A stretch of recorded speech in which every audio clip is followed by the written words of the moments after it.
Bismillahirrahmanirrahim. Assalamualaikum warahmatullahi wabarakatuh. Apa kabar semua sahabat-sahabatku?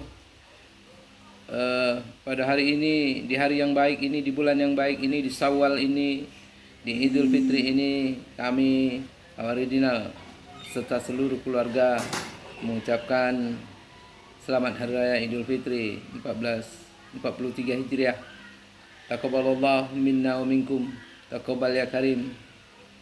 Mohon maaf lahir dan batin.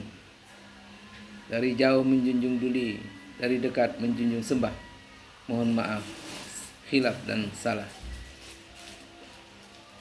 Pada kesempatan ini, pada kesempatan baik ini, di hari yang baik ini, kami ingin menyampaikan, membahas beberapa fenomena paparan-paparan yang disampaikan oleh pemikir-pemikir agama Islam tentunya, di mana topik yang mereka angkat adalah jangan jadikan anak kita sebagai pengemis di Idul Fitri. Banyak orang tua yang mengarahkan anaknya pergi jumpai paman minta THR, pergi jumpai tante minta THR, pergi jumpai kakak minta THR, bahkan jumpai siapa saja. Bahkan tokoh-tokoh yang ada di sekitar rumahnya juga dijumpai untuk meminta THR. Itu diarahkan oleh orang tuanya. Itu jangan. Lalu para pemikir agama kita mengarahkan menjadikan anak kita sebagai pemberi, karena menurut Rasulullah itu tangan di atas jauh lebih baik daripada tangan di bawah. Jadi jadikanlah anak kita sebagai pemberi. Ini sebuah ide yang baik sebenarnya, yang sangat syar'i kalau kita bicarakan.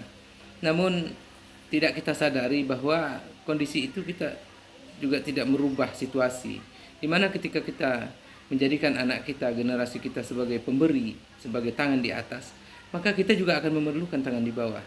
Secara tidak langsung, ketika kita menjadikan anak kita satu sebagai pemberi, kita membentuk beberapa anak-anak tetangga, anak yang lain sebagai tangan di bawah, sebagai pengemis.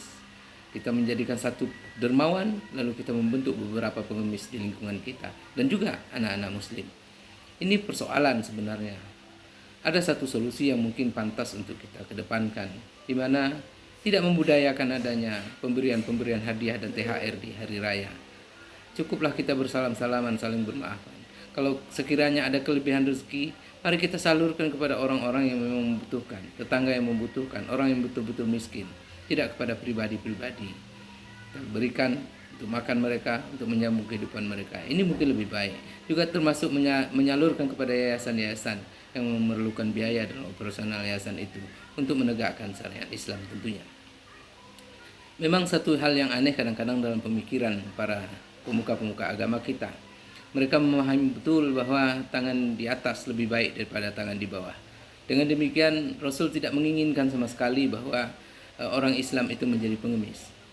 Tapi untuk mendirikan suatu lembaga agama, kadang-kadang para ulama kita juga membentuk pengemis-pengemis. Mereka menjuruh tugas-tugasnya berdiri di SPBU, berdiri di lampu-lampu merah, atau berdiri di tempat-tempat keramaian untuk mendapatkan sedekah dari orang-orang yang datang ke sana, orang-orang yang melewati tempat itu. Otomatis secara tidak langsung para pemuka agama kita juga membentuk pengemis-pengemis, walaupun mereka sebenarnya tidak menjadi pengemis secara langsung, tapi mereka juga membentuk generasi pengemis. Ini mungkin sesuatu yang sangat buruk untuk kita lanjutkan dan untuk kita tradisikan di dalam kehidupan kita.